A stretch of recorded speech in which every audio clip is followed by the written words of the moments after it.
ओ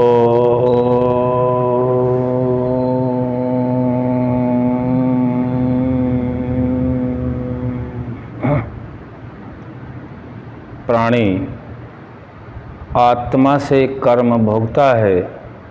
शरीर से जैसा जैसा कर्म होता है वैसा परमात्मा की व्यवस्था से आत्मा उसको भोगता है। इसको समझने के लिए प्रश्न किया जाता है, देह, अंतःकरण और आत्मा ये एक हैं या अलग अलग हैं। देह अर्थात स्थूल शरीर,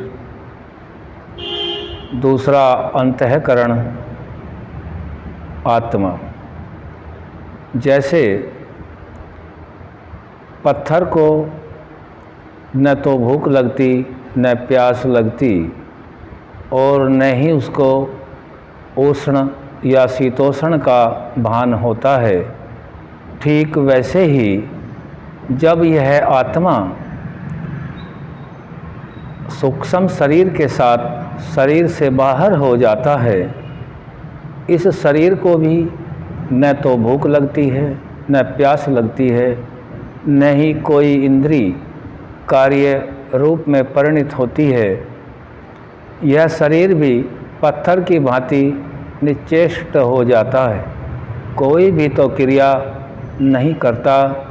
हम समझ सकते हैं जब तक आत्मा इस शरीर के अंदर है तब तक यह शरीर सभी कार्यों को करता रहता है और चेतन अवस्था में रहता है। जब आत्मा इस शरीर में नहीं है, प्राण निकल जाता है, तब यह शरीर कोई भी तो क्रिया नहीं करता।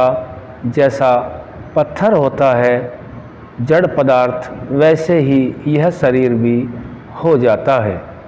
जबकि इस शरीर के अंदर आँख भी मौजूद है, कान भी मौजूद है, नाक, जीभ आदि सभी जो शरीर के तत्व हैं यह सभी मौजूद रहते हैं। यह कोई भी क्रिया नहीं करते। इससे हम समझ सकते हैं कि यह जो आँख, नाक, कान, जीभ, त्वचा आदि जितना भी पदार्थ है, ज्ञानेंद्रियाँ, कर्मेंद्रियाँ आदि, ये सभी कोई क्रिया नहीं करते। समझ में आता है कि यह अंग तब तक क्रिया करते हैं जब तक आत्मा इसके अंदर मौजूद है। और आत्मा अपने जो सूक्ष्म शरीर है, जो सूक्ष्म इंद्रियां हैं, वह सूक्ष्म इंद्रियां मूल होती हैं। और यह जो शरीर के अंदर दिखने वाला बाह्य तत्व है, आँख, नाक आदि, यह तो एक औजार मात्र है, एक साधन मात्र है। साधन को उपयोग करने वाला सूक्ष्म इंद्रिय तो आत्मा के साथ रहता है। और तभी यह चेतनता में आता है जब वह आत्मा अपने सूक्ष्म इंद्रियों के साथ शरीर में रहता है।